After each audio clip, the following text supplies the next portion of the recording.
into another big match. UK's undisputed son, Will Ospreay, versus Chris Jericho. Apparently, didn't Don Calis turn on Chris Jericho? Apparently, already. Yeah. So yeah. Oh no. All right. So last week on Dynamite, Chris Jericho, Don Calis was in the ring, and Chris Jericho was coming out to announce whether or not he was going to join the family. Mm-hmm. Chris Jericho said he's going to join the Don Calis family. Don Calis is excited. They begin to walk out of the ring, but apparently Don Calis had like a picture that was covered up inside the ring, and Jericho was just like, okay, what's in the picture? What's in the picture?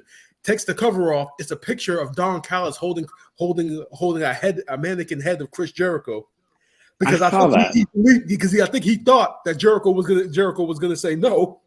And then he went on this huge promo saying that, oh, you don't belong in the Don Calis family, and then went back and forth, and then Takeshita came out to attack Jericho from behind. Jericho gets the upper hand, and then Will Ospreay came out and attacked Chris Jericho. So apparently this match was supposed to happen 2 years ago at the Tokyo Dome, but then it didn't happen because of COVID. So again, it's another match that the indie fans wanted to see. That kind of got a quick build to it because it should have happened 2 years ago. So I was just I'm sorry. This story makes no sense because you had him with his JSA. They all get mad that he's talking to Don Calis, and then they all leave him. So was it basically his plan to screw Chris Jericho the whole time? I mean, I kind of get it, but I'm like, this is not paced out well at all.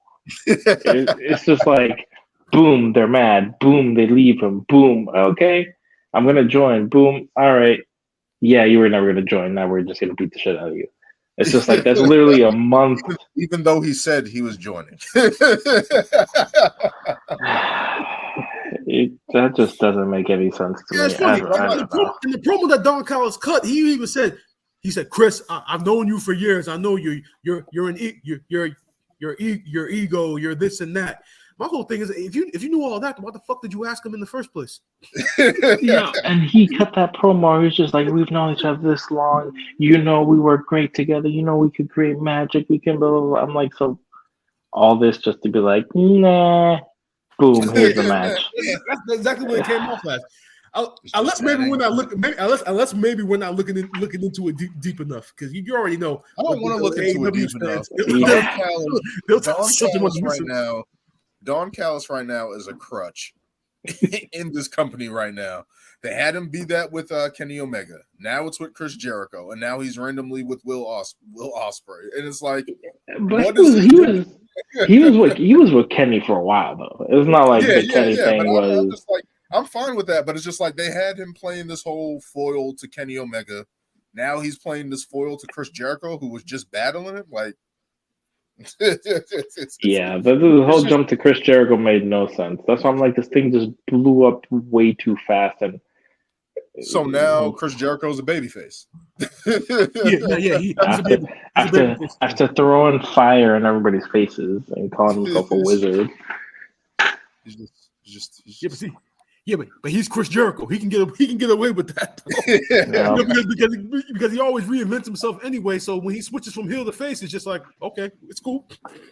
Side note, it's random, but just because it pertains to Chris Jericho, he is coming to Mass in September because he was in one of those horror movies, the Terrifier 2, and so he's going to be at a signing, and I actually got a pop of his, and I would love to get that signed.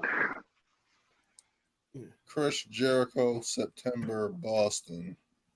It's not in Boston. It's like in Danvers or Beverly, or it's like a horror like convention. Like a bunch of actors from like horror movies are going to be there. I think like Jason Voorhees and Michael Myers and other people like that. All right. Yeah, Chris Jericho. Now, I mean, I'll say this about Chris Jericho: is the heel face thing becoming like a Big Show thing in WWF? Where he just turns heel. I think so. You think so? I think so. I don't want it to go down that road right now. I don't want it. I don't want Chris Jericho in this part of his career, this ending part of his. Well, we don't know if it's ending, but I'm just saying this last phase of his career, like just to be going flippy floppy right now. I mean, but this is the thing. I feel he's been okay. Maybe not a big show because honestly, he's been a heel for the most part of his run in AEW. From the time he won the title, Inner Circle, JAS. It was only when he had like feuds with I don't even remember who that he was kind of a babyface. I don't even remember honestly. No, because I remember initially he came in as a heel with the Inner Circle. Mm-hmm. Then the Inner Circle became baby faces because they were feuding with MJF's stable, the Pinnacle. The Pinnacle, yep. Then he flipped back to being a heel and formed the JAS, and now he's flipped back to being a heel. So he's flipped. Well, don't you remember he was I don't know if it was him. Was it when they were feuding with American Top Team and all those guys? Yeah, he was a babyface then. Yeah, that was right after the Pinnacle, I think. That was pandemic. Yeah. I'm not the biggest AEW follower, but I'm like I noticed that he's been flipped a little bit too much. It's not like it's every couple months. That's what I'm saying. He's been like JS. Yeah, JS has been heel for a good. I want to say like a year and a half now, probably, or longer. So maybe he wants to be a babyface now. I don't know. I don't mind the Chris Jericho babyface. I think he's better as a heel, but they heard the pops. I don't know. Came out. That's what it was. Basically, I don't know. We doomed him. well, regardless if he's a heel or a babyface, he's still cashing them checks every time Judas plays. Oh yeah. But as far as this match goes, I've actually seen like some fans, not really looking forward to it because they feel as though Chris Jericho in the last couple of months hasn't really given like his best match performances. They talked about the match he had with Adam Cole and how that ended up being Adam Cole's like not great matches. But then when you see Adam Cole with MJF and the match that they had before the whole tag team storyline, that match was great. I mean, we're saying that Chris Jericho is starting to become a crutch now. I don't believe that. And they're asking the question, Chris Jericho's not going to be able to keep up with Will Ospreay in that type of match. But my whole thing he shouldn't be in the ring. So he's the veteran in the match, so he controls the match. So if anything, he doesn't need to keep up with anybody if he's in control. He can slow down the match to his exactly. Styles. That's what I'm saying. Yeah. But I'm just I think he's been resting all these months, right, with these lukewarm matches, and now he can really just go with Will Ospreay. I guarantee you, Chris Jericho just shows up in England, fucking full blown 6-pack. Like, this dude would like, he'll go 4 or 5 months with just like, I'm chilling. Then when it comes to like a match, boom, shredded. I'm like, how does this man cut weight like this? I don't understand it. He's been doing like the Triple H. He had the Triple H pop belly. And Triple H was just fat. That's what Chris Jericho was. Yeah.